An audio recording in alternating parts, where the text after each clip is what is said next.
जे काही pen drive वगैरे दिलेले आहेत आरोपींच्या वकिलांना, तर परत त्याच्यामध्ये काय प्रॉब्लेम आला ते माहीत नाही. पण आरोपीच्या वकिलांनी क्लोन कॉपी आम्हाला देण्यात यावी म्हणून एक अर्ज केला आहे. आज न्यायालयामध्ये जास्त काही झालं नाही जसं व्हायला पाहिजे होतं तसं. आज एवढंच झालं की जे काही पेन ड्राईव्ह वगैरे दिलेले आहेत आरोपींच्या वकिलांना, तर परत त्याच्यामध्ये काय प्रॉब्लेम आला ते माहीत नाही. पण आरोपीच्या वकिलांनी क्लोन कॉपी आम्हाला देण्यात यावी म्हणून एक अर्ज केला आहे. आणि तसेच जे सरकारी वकील आहेत त्यांच्यामार्फत आजच्या दिवशी ही केस लवकरात लवकर सुरू करावी आणि जे साक्षीदार आहेत त्यांना समन्स पाठवावी या संदर्भातील एक अर्ज आज न्यायालयाला सादर केलेला आहे. आणि त्याची ही प्रत तुम्हाला देखील मी देणार आहे. आणि पुढील तारीख 1 सप्टेंबर ही आहे. लवकरात लवकर केस चालू व्हावी आणि प्रत्येक साक्षीदारांना समन्स पाठवावा आणि ही केस चालू करावी ट्रायलला, असं ह्या अर्जामध्ये उल्लेख आहे.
बऱ्याच वेळा आश्वासन दिले 2 दिवसाला 3 दिवसाला, पण आणखीन काय पडले नाही. काय सांगता येईल, विश्वास आहे त्यांच्यावर?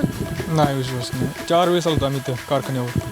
आज देखील अर्ज दिला. ते म्हणते शनिवारी पडते, सोमवारी पडते. शेतकऱ्याची एकच मागणी की आमचे पैसे तात्काळ टाका. मी समस्त शेतकऱ्याच्या वतीने त्यांना सांगतो की आम्हाला सोमवारपर्यंत बिल आला पाहिजे. सोमवारपर्यंत बिल वर्ग नाही झालं, आम्ही समस्त सुकळी ग्रामस्थांच्या वतीने या कारखान्यावर आंदोलन करणार आहोत 100%. स्वतःच्या मेहनतीचा उसाचे पैसे घेण्यासाठी आंदोलन करावं लागले, उपोषण करावं लागले. चक्क तुम्ही कारखान्याला लॉक देखील लावलं होतं.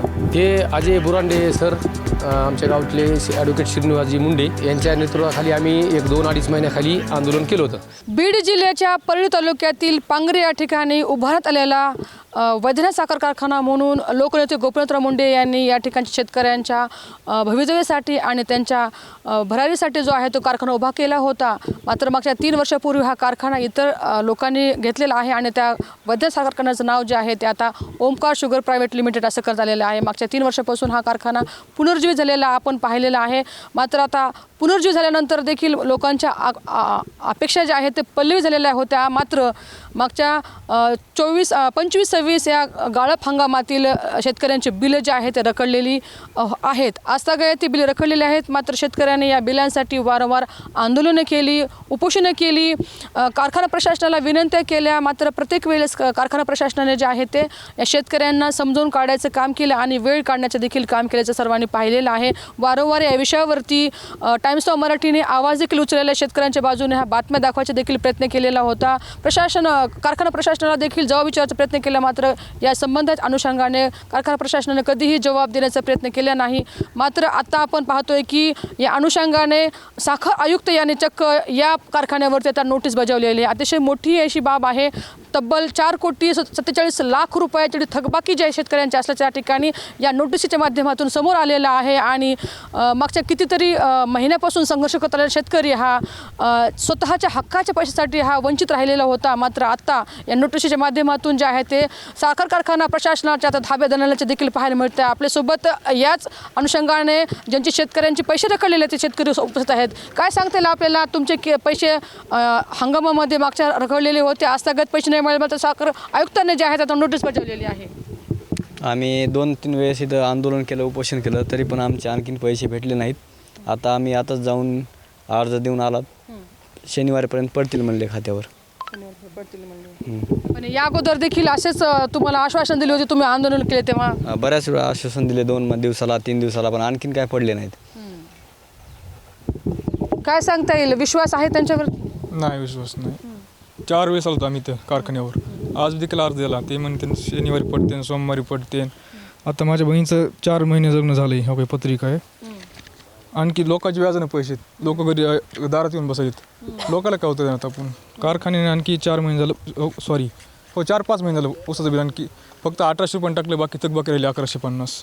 ते म्हणतात आज टाकू उद्या टाकू, पण त्याच्यावर विश्वास राहिला नाही मात्र आता. आयुक्तांनी चक्क पत्र काढलेलं आहे, नोटीस बजावलेली आहे. स्थावर आणि जंगम जी मालमत्ता आहे ते ज्याच्यावरती बोजा नाही असं विक्री करून शेतकऱ्यांचे पैसे अदा करण्याचा देखील त्यामध्ये आदेश दिलेला आहे. हो, दिलेले आहेत, पण शेतकरी सध्या हवालदिल झाले. शेतकरीचं एकच मागणी की आमचे पैसे द्या, पुन्हा ते कारखाना चालू ठेवा किंवा बंद ठेवा. शेतकऱ्याची एकच मागणी की आमचे पैसे तात्काळ टाका. कारण की आता खातावाल्याचे उधार झाले आहेत. खात घ्यायचं काही शेतकऱ्याला, काही घेतलेलं आहे काही शेतकऱ्यांनी उधार, कृषीवाले फोन. तेच आता दुकानदार पण फोन लावायचं की आमचं बिल कधी देतात, पण आम्ही कारखान्याला कोणाला बोलायचं आम्ही ते येऊन. आता पेरणीच्या वेळेस देखील आवाज तुम्ही उचलला होता, पेरण्या करण्याच्या पूर्वी तुम्हाला पैसे पडावे अशी देखील तुम्ही मागणी केली होती. मात्र आजतागत आता पेरण्या होऊन पण गेलेल्या आहेत. आता चक्क साखर आयुक्तांनीच पत्र काढलेलं आहे. कमीत कमी 3-4 महिने झाला या कारखान्याला आम्ही ऊस दिलेला आहे. जवळजवळ त्यांना 1800 रुपयानं आम्हाला बिल अदा केलं आतापर्यंत. आता राहिलेलं जे त्यांना काय रक्कम द्यायची त्यांना माहिती आहे. परंतु आम्ही समस्त शेतकऱ्याच्या वतीने त्यांना सांगतो की आम्हाला सोमवारपर्यंत बिल अदा पाहिजे. त्यांना आम्हाला आश्वासित केलं की तुम्ही सोमवारपर्यंत तुमच्या खात्यावर आम्ही बिल वर्ग करू. सोमवारपर्यंत जर बिल वर्ग नाही झालं, आम्ही समस्त सुकळी ग्रामस्थांच्या वतीने या कारखान्यावर आंदोलन करणार आहोत 100%. कारण ज्या आमचं प्राण ज्या होतं मग. कारण आता नरड्यापर्यंत आलं, कुठपर्यंत काढेल? एक तर पावसाचं सावट आणि परत पुन्हा ह्या कारखानदारांचं सावट. कुठपर्यंत शेतकरी दम काढेल? सगळं दुष्काळी परिस्थिती या खूप दिवस झालं. 5-6 कारखाना गव्हर्नमेंटचा नेमका असतो, ऊस तुमचा कारखान्याला गेल्यानंतर 15 दिवसामध्ये बिल अदा करणं 100% असतो. पण 4-4, 5-5 महिने झालं बिल नाही, काय नाही. कसं जगायचं शेतकऱ्यांनी? ह्याला पर्याय आहे का? शेवटचा पर्याय काय? आत्महत्याच, निवांतच. ह्याच्या पलीकडे दुसरा शेतकरी काहीच करू शकणार नाही. कारण आम्ही हातबल झाला 3री-4थी चक्कर कारखान्यावर, बिलं द्या. आम्हाला फक्त आश्वासित केलं की आज देऊ, उद्या देऊ, आज देऊ. आता शेवटची स्टेप आहे आमची ही. ह्याच्या पुढं निर्णयच काय होणार नाही आमची चिंतूर. आत्महत्या करणं हा शेवटचा पर्याय नसणार आहे. कारण की साखर आयुक्तांनी तुम्हाला तसं कारखान्याला पत्र देखील दिलेलं आहे, आदेश देखील दिलेले आहेत. तर तुम्ही आता कारखान्यात तशी विनंती देखील केलेली आहे. मात्र तुम्हाला विश्वास वाटतो का प्रधानकी कारखाना? नाही, विश्वास कुणावर 100% विश्वास ठेवायसारखं राहिलंच नाही. वस्तुस्थितीची झाली मॅडम आता. कारण 34 करे कमीत कमी कारखान्यावर याचं काय काळे कागद करायचे आणि ह्यांच्यात द्यायचे, ह्याच्या पलीकडे काहीच नाही. आज यामध्ये आता त्यांना आज शेवट आश्वासित केलं आम्हाला, म्हणजे सोमवारपर्यंत तुमचे बिल आदाच होणार आहेत. पण आम्हाला विश्वासच नाही या लोकांवर. काय सांगता येईल, खूप आंदोलनं झाली. खरं तर स्वतःच्या मेहनतीचा ऊसाचे पैसे घेण्यासाठी आंदोलन करावं लागले, उपोषण करावं लागले. चक्क तुम्ही कारखान्याला लॉक देखील लावलं होतं. हे अजय बुरांडे सर, आमच्या गावातले ॲडव्होकेट श्रीनिवासजी मुंडे यांच्या नेतृत्वाखाली आम्ही 1-2-2.5 महिन्याखाली आंदोलन केलं होतं. आम्ही पहिलं आंदोलन केलं होतं आपल्या पांगरीच्या चौकामध्ये की शेतकऱ्याचे पैसे अदा करा, शेतकऱ्याचे बिल द्या. आज ऊस घालून आमचा कमीत कमी 7 ते 8 महिने झाले आहेत. नोव्हेंबरचे बिलं असतील, डिसेंबरचे बिलं असतील, वारंवार आम्ही अर्ज करून हे करून, पण इथं प्रशासकीय योगानं त्यांचा कोणता अधिकारी इथं येत नाही. त्यांचा कोणता त्यांचे बोत्रे पाटील असतील ते कोणी येत नाही. खाली अधिकाऱ्याला कागद द्यायचे, काळे करायचे आणि पडणार म्हणायचं.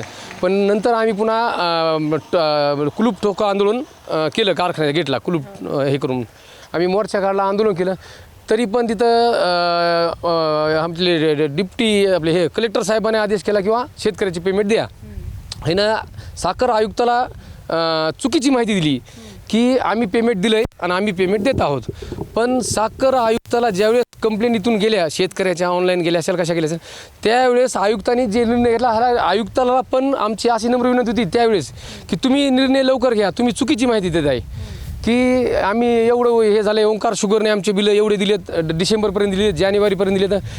आम्ही वारंवार कळून पण आता 2 महिने उलटून आयुक्तांनी आत्ता निर्णय घेतला की जप्तीचा जे काय असेल ते. पण हे ओंकारेश्वर जे आहे हे शेतकऱ्याचा पूर्णपणे नायनाटा सुपडा साफ करणारा कारखाना आहे. त्याच्यामुळं आम्ही वारंवार सांगून देखील आहे ना, इथं हातपाय पडून साहेब आमचे लग्नाचे, मुलीचे लग्न आहेत, आमच्या बहिणीचे लग्न आहेत, आम्हाला पेमेंट द्या. तरी पण आहे ना, कुणीही ह्यांची दखल घेतली नाही.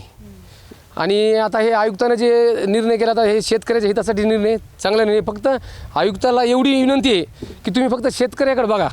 शेतकरी हातबल झाला आहे, पेरणीला पैसे नव्हते, व्याजानं काढून शेतकऱ्यानं पेरण्या केल्या. पण ते तिथं कुणाला काही आणि ते जड पोहोचणार नाही काय नाही. ह्या जे कारखाना ओंकारचे ग्रुप जे आहे ह्यांच्या कुठलीच ह्यांना जड पोहोचणार नाही शेतकऱ्याची. त्याच्यामुळं शेतकऱ्यांनी आता हे एवढे शेतकरी ते आलेले ह्यांचे काही आता डिसेंबरचे बिलं पडले, काही जणांचे बिलं 1850 दिले, 1150 2950 भाव देऊन ते पण बिलं 1150 दिले नाही आता. करार जे टोळी मुकदम जे वाहनाचे असतील त्यांचे पण बिलं ॲडव्हान्समध्ये करार करून ते पण पैशाने त्यांचे राहिले. म्हणजे काही जणांनी ट्रॅक्टर विकले, ट्रका विकल्या, काय करतील वाहनधारक. तर ह्याच्यामुळे हे आता जे शासनानं जे ह्याच्यावर काहीतरी कडक निर्णय करावं आणि शेतकऱ्यांना व्याजासहित पैसे द्यावं त्यांचे. म्हणजे आता जे नोटीस बजावलेलं त्याच्यामध्ये 4,47,00,000 रुपये जो थकीत बिल आहे असं त्यांनी म्हटलेलं आहे. मग हे बिनव्याजाचं आहे असं तुम्हाला म्हणायचं आहे का? हे बिनव्याजाचं आहे आणि 4,47,00,000 त्यानं दिला आहे. त्याच्या GR मध्ये कुठे सांगा, ह्यांचे 14 कोटी थकीत आहेत. 4 कोटी नाहीत. तुम्ही अनेक माहितीचा अधिकार घेऊन हे करू शकता. त्यांचे 14 कोटी हां शेतकऱ्यांचे. हे 4 कोटी त्यानं फक्त हे केलं त्यानं हां दाखवले फक्त. आणि साखर संघ आयुक्ताला आम्ही वारंवार कंप्लेंट केल्या की तुम्ही चौकशी करा, तुम्ही त्याची माहिती काढा. आणि कर्मचाऱ्याचं पेमेंट नाही 4-4, 5-5 महिने झालं. तर हे आयुक्तांना अशी शेतकऱ्याच्या वतीनं अशी विनंती की त्यानं लवकर लवकर शेतकऱ्याला हे करा, आत्महत्या केल्याशिवाय शेतकऱ्याला पर्याय नाही. नक्की. या ठिकाणी आणखी शेतकरी आहेत, या ठिकाणी उपस्थित आहेत. कसं बघताय तुम्ही? कारण की आता आयुक्तांना जे नोटीस काढलेली त्याच्यामध्ये 4,47,00,000 आहे, मात्र आता समोर जो आकडा येतो तो खूप मोठा आहे. 14 कोटीच्या वर आकडा म्हणून बोललं जात आहे. काय सांगता येईल त्याच्यावरती? कारण काय हे योग्य नाही ना. हे समजा वशिकेबाजी चालली, पुढाऱ्यांचे इथं चालते काही बी, शेतकऱ्याचं काहीच नाही ना. पुढाऱ्याचे बिलं काय काढलेत हो, शेतकऱ्याचे काय ट्रॅक्टर ओढून नेले दिसत देतो मग तिथे. आज आमच्या 10 चक्कर झाले तिथं. आम्हाला तर आत्महत्या करायची वेळ आली आज. आणि जर सोमवारपर्यंत नाही दिलं तर आम्ही करणारच आहेत. तर आपण बघू शकता की या ठिकाणी विषय हा अतिशय गंभीर होत चाललेला आहे. शेतकऱ्यांनी वारंवार आंदोलनं केलेली आहेत. चक्क कारखान्याला लॉक लावण्याचं देखील काम या ठिकाणी करण्यात आलं होतं. मात्र कारखाना प्रशासनाने या ठिकाणी मध्यस्थी करत जो आहे तो वेळ मागितला होता आणि वेळ मागून देखील आता बरेच महिने उलटल्यानंतर आता साखर आयुक्तांनी देखील यावरती नोटीस बजावलेली आहे. मात्र नोटिसीमध्ये जो 4,47,00,000 रुपयाचा जो आकडा दाखवलेला आहे तो आकडा देखील कमी असल्याचं देखील या ठिकाणी शेतकऱ्याच्या वतीने म्हणण्यात आलेलं आहे. तब्बल 14 कोटीच्या वर जे आहे ते शेतकऱ्यांच्या थकीत बिलाची रक्कम असल्याचं देखील या ठिकाणी शेतकऱ्याच्या वतीने म्हणण्यात आलेलं आहे. मात्र आता देखील आपण पाहतोय की वारंवार शेतकरी जे आहे तो त्याच्या हक्काच्या पैशासाठी कारखाना प्रशासनाच्या दारामध्ये जाऊन ऑफिसमध्ये जाऊन जो आहे तो चक्रा मारत आहे, अर्ज देत आहे. मात्र आज देखील या कारखान्याचे मालक असतील बोत्रे पाटील त्यांनी कधीच शेतकऱ्यांची भेट नाही घेतली असंच देखील या ठिकाणी शेतकऱ्याच्या वतीने म्हणण्यात आलेलं आहे. मात्र कनिष्ठ स्तरावरचे जे कर्मचारी आहेत तेच या शेतकऱ्यासोबत डील करत असल्याचं देखील या ठिकाणी खंत शेतकऱ्याच्या वतीने व्यक्त करण्यात आलेली आहे. मात्र आता परत एकदा साखर आयुक्ताला या शेतकऱ्याच्या वतीने निवेदन देखील देण्यात येत आहे की या सगळ्या परिस्थितीवर त्याचे लक्ष देण्यात यावं आणि जे कोणी पुढारी लोक आहेत त्यांचाच फक्त या ठिकाणी पैसा काढला जात असल्याचा देखील गंभीर असा आरोप या शेतकऱ्याच्या वतीने करण्यात येत आहे. नक्कीच जो सर्वसामान्य शेतकरी आहे, जो स्वतःचा उदरनिर्वाह शेतीच्या माध्यमातून करतो, मुलांचे शिक्षण असतील, मुलींचे लग्न असतील, त्यांचा दैनंदिन जीवनाचा खर्च असेल, सर्व काही या ठिकाणी त्यांनी गुंतवलेलं आहे, कर्ज घेतलेलं आहे. चक्क आता आपण पाहिलेलं आहे की काही शेतकऱ्यांनी त्यांच्या गाड्या ज्या आहेत त्या बँकेने ओढून नेलेल्या आहेत, त्यांच्यावरती आता कर्जाचा बोजा आणखी वाढलेला आहे. काही शेतकऱ्यांचं असं देखील म्हणणं आलेलं आहे की आता आत्महत्या केल्याशिवाय पर्याय राहणार नाही. म्हणजे आता साखर आयुक्तांनी जे नोटीस काढलेली आहे त्या नोटीसवर पुन्हा एकदा आता विचार करावा असं देखील शेतकऱ्यांचं म्हणणं आलेलं आहे. आणि तात्काळ या ओंकार शुगर प्रायव्हेट लिमिटेड या कारखान्यावरती आहे ते कठोर अशी निर्णय घेऊन तात्काळ रखडलेला प्रश्न जो आहे तो पैसे जे आहेत शेतकऱ्यांचे तात्काळ देऊन त्यांना मोकळं करावं असं देखील या ठिकाणी शेतकऱ्याच्या वतीनं म्हणण्यात आलेलं आहे. त्या सर्व परिस्थितीवर साखर आयुक्त त्यासोबत कारखाना प्रशासन आणि शेतकरी यामध्ये जो वाढत असलेला संघर्ष आहे तो ह्या थांबणार का आणि रखडलेले पैसे शेतकऱ्यांचे मिळणार का, आता हेही पाहणं तितकंच महत्त्वाचं असणार आहे. टाइम्ससाठी सुकेशनी नाईकवाडे, बीड.